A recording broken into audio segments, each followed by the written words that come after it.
আজকে তোমাদের সাথে একদম অন্যরকম একটা রেসিপি শেয়ার করব।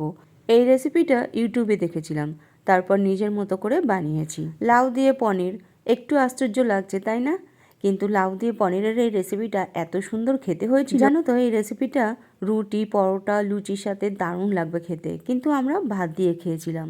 একদম অন্যরকম একটা রেসিপি, যেহেতু আমাকে শনিবার করে নিরামিষ রান্না করতে আর পনিরটা আমার ছেলে আমি ভীষণ ভালোবাসি খেতে, তাই প্রতি শনিবার মনে হয় এই শনিবারে আমি পনিরের কি রেসিপি বানাবো। কিন্তু ইউটিউব ঘাঁটতে ঘাঁটতে এই রেসিপিটা চোখে পড়লো, দেখে খুবই ভালো লাগলো। তারপর নিজের মতো করে বানাতে শুরু করে দিলাম, আর ভিডিওটা করে রেখেছিলাম তোমাদের সাথে শেয়ার করব বলে। চলো তাহলে তোমাদের সাথে শেয়ার করি রেসিপিটা। প্রথমে দেখতেই পেয়েছো লাউ টুকরো টুকরো করে কেটে নিয়েছি, আর ক্যাপসিকামও ছোট ছোট টুকরো করে কেটে নিয়েছি। এবার একটা কড়াইয়ের মধ্যে সাদা তেল অল্প পরিমাণে দিয়ে দিলাম, তার মধ্যে লাউ, ক্যাপসিকাম, কাজু বাদাম, পেস্তা দিয়ে হালকা নাড়াচাড়া করে জল দিয়ে সেদ্ধ বসিয়ে দিলাম। লাউটা সেদ্ধ হতে থাকুক, ততক্ষণে পনিরটা ম্যারিনেট করে নেব।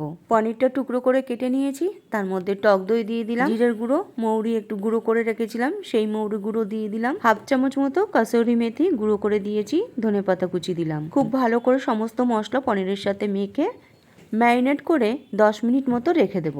এবার লাউ, ক্যাপসিকাম, কাজু বাদাম সেদ্ধ করে নিয়েছিলাম, সেটা ঠান্ডা করে নিয়ে মিক্সার গ্রাইন্ডারে দিয়ে একটা পেস্ট বানিয়ে নেব। গ্যাস জ্বালিয়ে কড়াই গরম করে নিয়ে তার মধ্যে আবারও সাদা তেল দিয়ে দিলাম অল্প পরিমাণে, আর গোটা গরম মশলা, তেজপাতা ফোড়ন দিলাম। ফোড়নটা থেকে যখন সুন্দর গন্ধ বেরিয়েছে তখন এই লাউয়ের পেস্টটা দিয়ে দিলাম।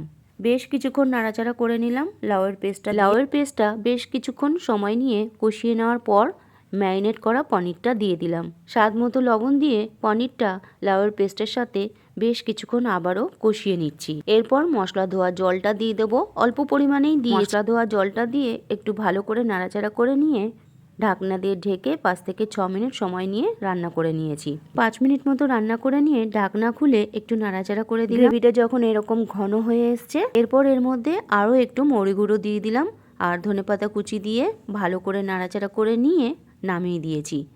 পনিরের তো অনেক রেসিপি রান্না করে খেয়েছো, এই রেসিপিটা একবার ট্রাই করে দেখো। রুটি, পরোটা, লুচির সাথে দারুণ লাগে কিন্তু খেতে। কেমন লাগলো তোমাদের আমার আজকের এই রেসিপিটা অবশ্যই কমেন্ট করে জানিও। যদি ভালো লেগে থাকে একটা লাইক করে ভিডিওটা শেয়ার করে দিও, আর আমার চ্যানেলটিকে প্লিজ সাবস্ক্রাইব করে দিও।